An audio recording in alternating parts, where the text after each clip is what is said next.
family of the elderly man has asked for privacy. Newzroom Afrika's Karinda Jagmohan joins us now for an update. Good afternoon, Karinda. What do we know about what happened? Good afternoon. Well, this heinous crime occurring late last night, just after 10 p.m. The elderly man in his 50s, 58-year-old street patroller, was just leaving his house to conduct a routine street patrol. He had been a community street patroller for several years when he was gunned down outside his home.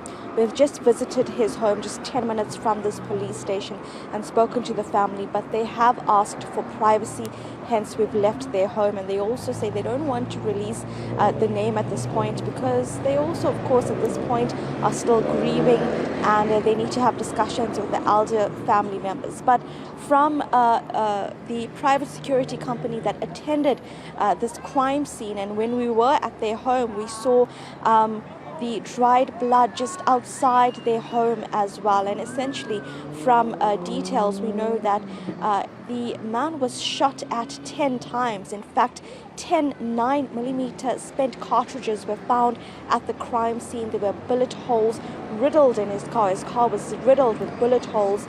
And we also know that the man, critically though, he had managed to leave his car after being shot, but he collapsed on the ground just outside his car, outside his home, where he died, where he passed on.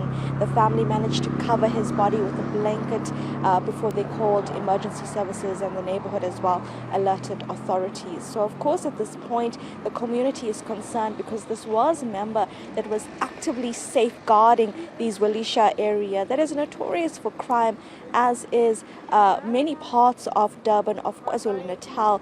But this elderly man was one person who would go out routinely to actually assist the community. The motive for the shooting is not yet known, but of course on social media, as this news is being shared, many community groups have sent in condolences, sent in tributes, because as we know, countrywide, there are communities, there are people, citizens that are now actively involved in their community policing forums, in their street patrols or neighborhood watches because of escalating crime and police that are perhaps lacking in terms of police visibility or overwhelmed with the general crime countrywide. And so various citizens have taken it upon themselves to do street patrols. But in this case, this man was gunned down as he was going to go out on a street patrol himself.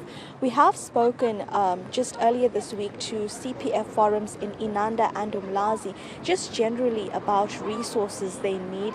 Later this afternoon they'll be visiting the family home, but at that time they told us that CPF forums or community policing forums lack resources. They need simple things like torches, reflective vests. They also need a stipend as well, just in terms of being able to go out and do the job that they do very late at night. Take a listen to two CPF members about some of the resources that street patrollers need. Sisalindele ezinye izimoto. Siyashota ngetransport. Izimoto ezoba visible kuyo yonke lezi ndawo. Ukwazi ukuthi kwenza stop and search, amaveni esinawo ayashota kakhulu. Lawa asawafikisile siyawabonga kuminister kodwa akanele. Angathi akaphinda sinikeze kwasistation school la eMlazi. We spoke about even the resources that we need, like reflectors, torches. It's still quiet. I've been in this stream for more than 30 years, but we can't get even a cent in stipend. That is what demoralizing the people. Well, there you have it, crime fighters speaking about the resources they need. And we're just reflecting on this on the back of the tragic murder that has occurred last night for an elderly man going out to the community of Wilisha for a routine street patrol before he was gunned down. He was shot at 10 times. He died at the scene of the crime just outside his home.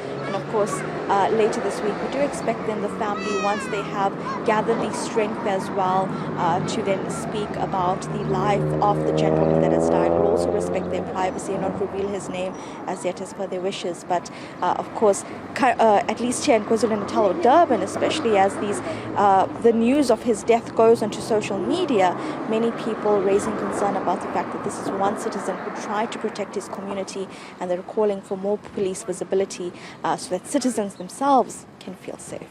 All right, Karinda Jagmohan, live to us from Durban. Thank you.